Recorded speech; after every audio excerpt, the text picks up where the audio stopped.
Cena del Señor. Hoy vamos a ver una tercera parte de este estudio, pero vamos a poner este tiempo, hermanos, delante del Señor. Pidamos su gracia y su bendición. Oremos, hermanos. Padre, gracias, Señor.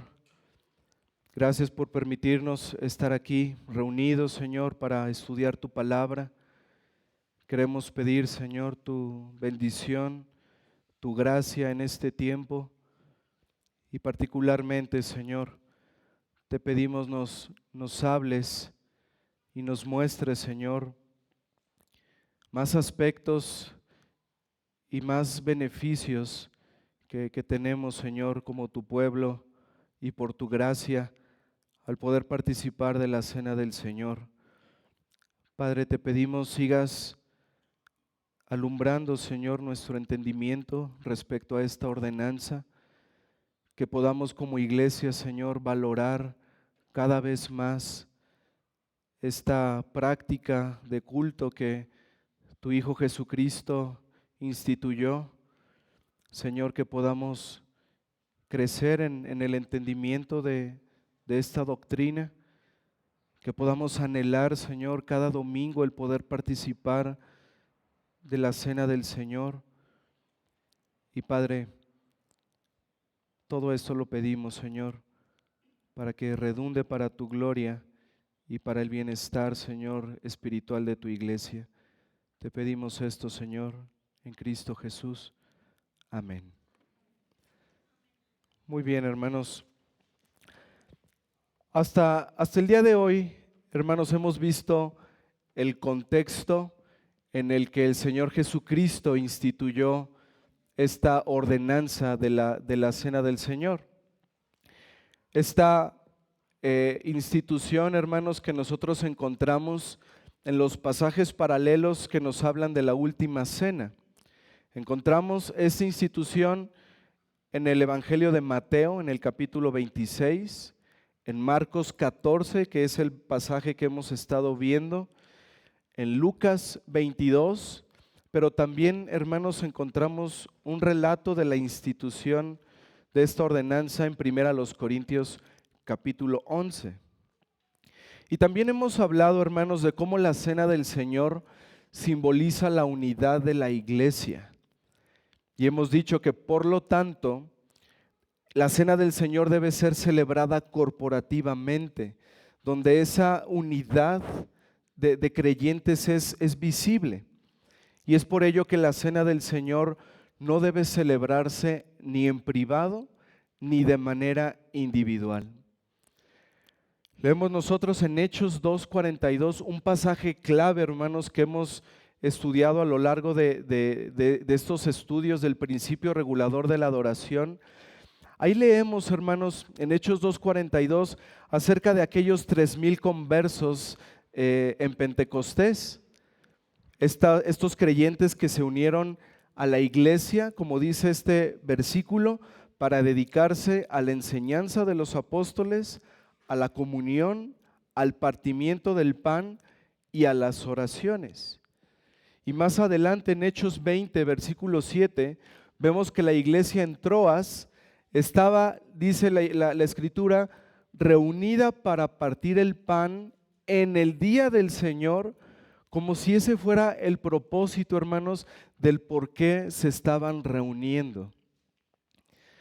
Y también hemos hablado, hermanos, de la temporalidad de esta ordenanza que encontramos en 1 Corintios capítulo 11, versículo 26, donde el apóstol Pablo nos dice que la temporalidad de la cena del Señor, o sea, cuánto tiempo debe ser celebrada, es desde la muerte y resurrección del Señor Jesucristo hasta su segunda venida.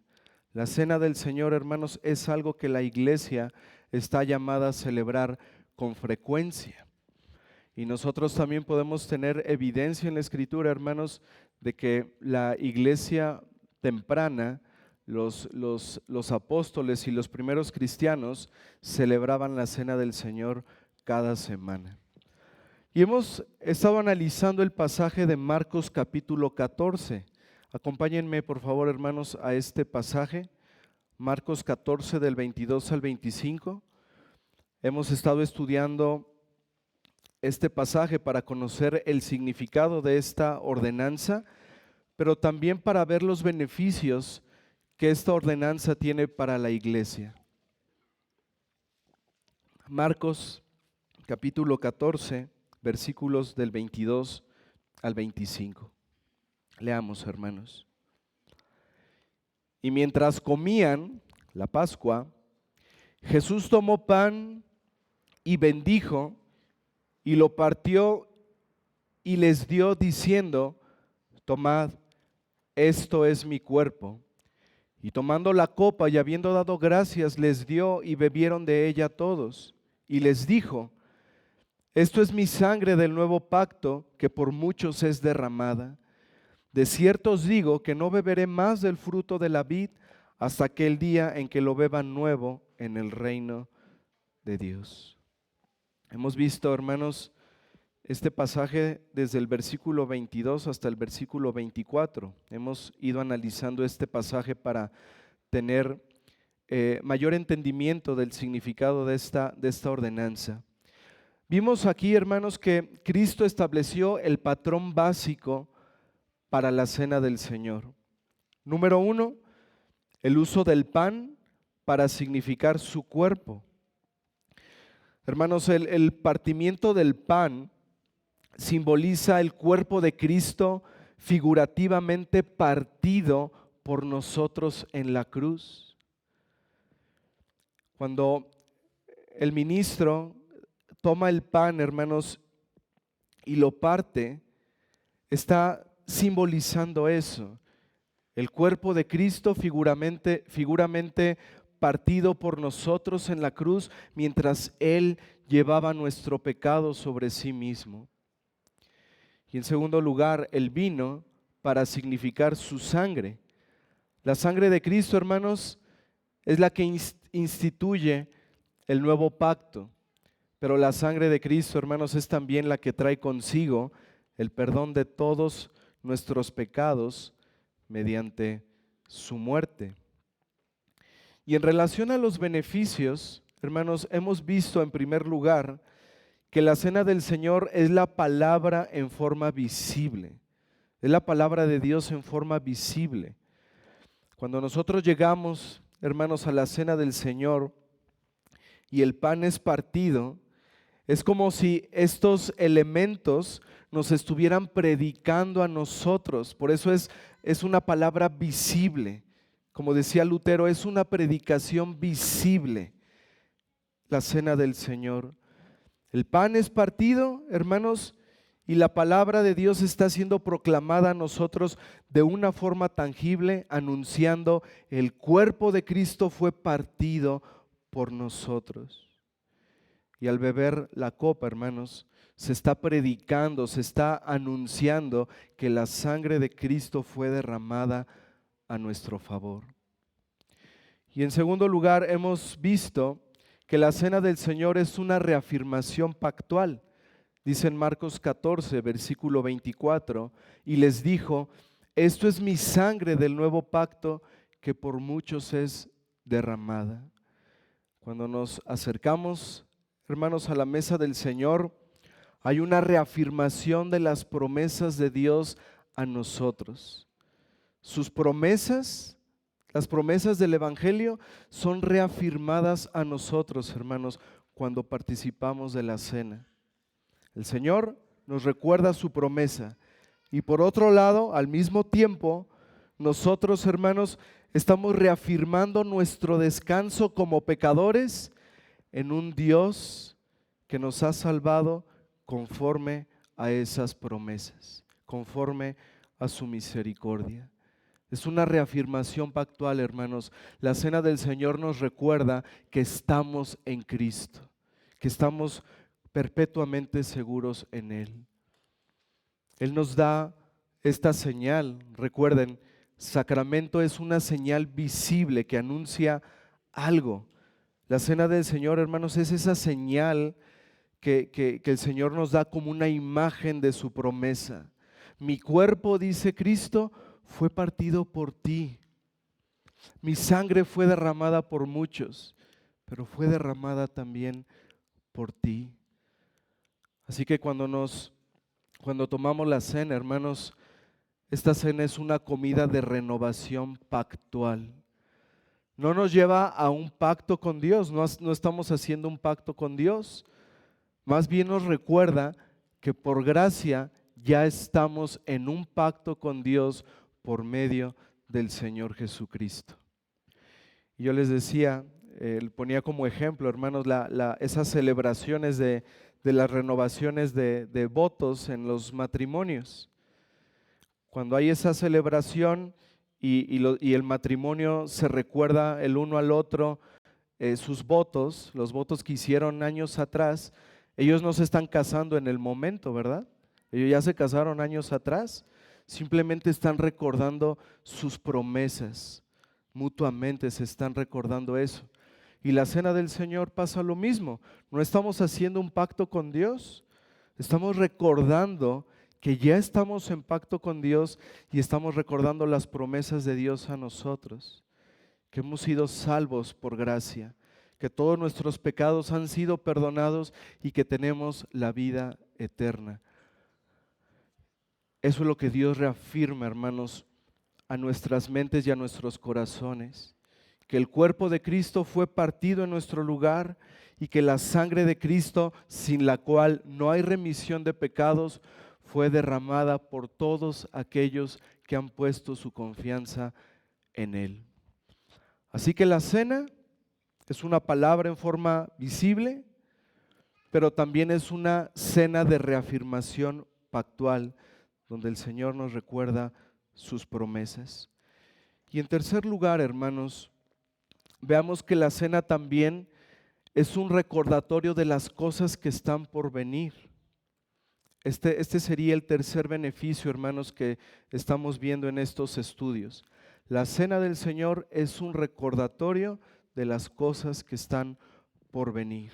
Y veamos el versículo que nos falta, hermanos, ahí en Marcos 14. Marcos capítulo 14, versículo 25. De cierto os digo que no beberé más del fruto de la vid hasta aquel día en que lo beba nuevo en el reino de Dios. El pasaje paralelo de Mateo 26, en el versículo 29, dice lo siguiente: y les digo que desde ahora no beberé más de este fruto de la vid hasta aquel día en que lo beba nuevo con ustedes en el reino de mi Padre. Hermanos, este versículo 25 es un recordatorio para nosotros de las cosas que están por venir. Específicamente, hermanos, de esa comunión eterna, venidera, que los santos tendrán con el Cordero, que nosotros tendremos, hermanos, con nuestro Señor Jesucristo. Pero, hermanos, hay tres tiempos que podemos ver en la cena del Señor. Vemos el pasado, la realización de la redención. Vemos también el presente, la aplicación de la redención. Y vemos también el futuro, hermanos, la consumación de la redención. Cuando nosotros participamos de la cena del Señor, hermanos, nosotros debemos mirar hacia atrás, debemos mirar hacia el pasado, hacia la obra del Señor Jesucristo en esa cruz. Debemos mirar, hermanos, en esta señal a lo que esa señal apunta. Nos apunta hacia hace 2000 años atrás. Nos apunta a mirar la cruz y mirar ahí aquel que llevó nuestros pecados, aquel que sufrió en ese madero, aquel de quien su cuerpo fue molido por nosotros y quien derramó su sangre para redimirnos. Es por eso que el Señor Jesucristo dijo: haced de esto en memoria de mí. Debemos mirar hacia atrás, hermanos, hacia la obra del Señor Jesucristo cuando participamos. Comemos el pan, lo debemos hacer en memoria de Él, bebemos la copa, debemos hacerlo en memoria de Él, como dijo el Señor Jesucristo a través del apóstol Pablo en 1 Corintios 11, versículo 24. Pero también debemos pensar en el presente, porque en el presente, hermanos, la cena del Señor es más que un memorial. La cena del Señor es también un medio de gracia. Es un tiempo, hermanos, de comunión espiritual con Cristo, y es un tiempo, hermanos, en donde estamos siendo fortalecidos espiritualmente al Dios recordarnos a través de la cena lo que Cristo ha hecho a nuestro favor. Y al mismo tiempo nos recuerda los beneficios que tenemos en Él, el perdón de nuestros pecados y la vida eterna, que vamos a participar de las cosas que están por venir. Y la cena del Señor, hermanos, también nos lleva a mirar hacia adelante, hacia el futuro. Nuestro Señor Jesucristo en este versículo 25 de Marcos 14, el Señor ahí dice que en el futuro Él beberá la copa con nosotros, con su pueblo, en el reino de su Padre. Así que cuando participamos de la cena, hermanos, también debemos mirar hacia allá, ser fortalecidos en esa esperanza segura que tenemos reservada para nosotros en los cielos. Y es interesante, hermanos, notar aquí que cuando se inaugura el antiguo pacto, como ya lo vimos hace poco en Éxodo 24, y cuando está por inaugurarse el nuevo pacto, Dios estaba con su pueblo y tuvo lugar una comida. En la institución del antiguo pacto se estaba anunciando una comida pactual, la Pascua. Ahora, hermanos, cuando está por instituirse el nuevo pacto con la muerte del Señor Jesucristo, el Señor Jesucristo mismo, en la noche que fue entregado, estaba anunciando también, hermanos, una comida para nosotros, para su pueblo, para los cristianos que vendrían más adelante. Pero, hermanos, también se nos presenta una perspectiva futura. Se nos está anunciando, hermanos, en la cena del Señor una comida futura, una fiesta escatológica en los cielos nuevos y en la tierra nueva. Hermanos, habrá una comida y una fiesta en la consumación. Todo esto, hermanos, se debe a la sangre del Cordero, sacrificado por los pecadores para llevarnos a Dios. Al celebrar la cena, hermanos, estamos anticipando esa cena en las bodas del Cordero, en esas bodas que están por venir. Acompáñenme, por favor, hermanos, al libro de Apocalipsis, en el capítulo 19.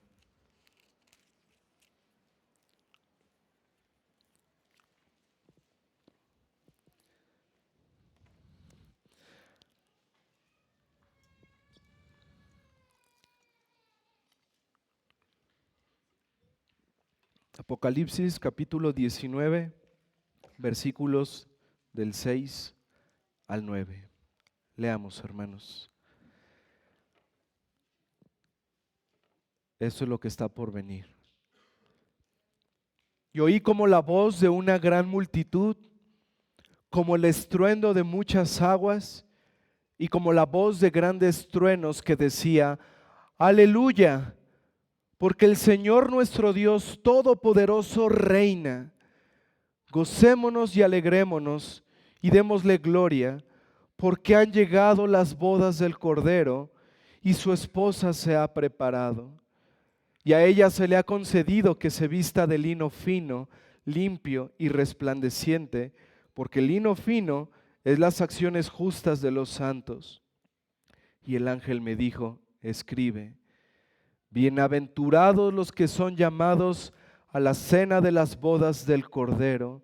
Y me dijo: estas son palabras verdaderas de Dios.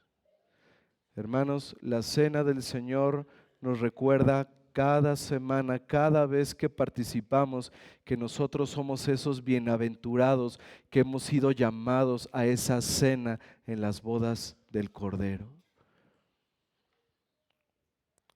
La cena, hermanos, es una ordenanza que produce gozo, que produce esperanza, que nos recuerda que tendremos una comunión perfecta, ya no estorbada por el pecado, una comunión perfecta y cara a cara con nuestro Dios.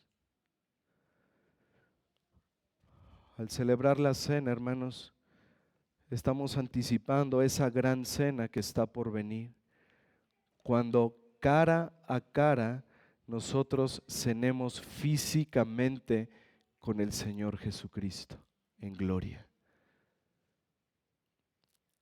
De manera que, hermanos, y a modo de conclusión, la cena del Señor nos recuerda el pasado, nos bendice en el presente y nos lleva a mirar al futuro, a esa gran cena y esa fiesta futura con el Cordero de Dios en toda su gloria.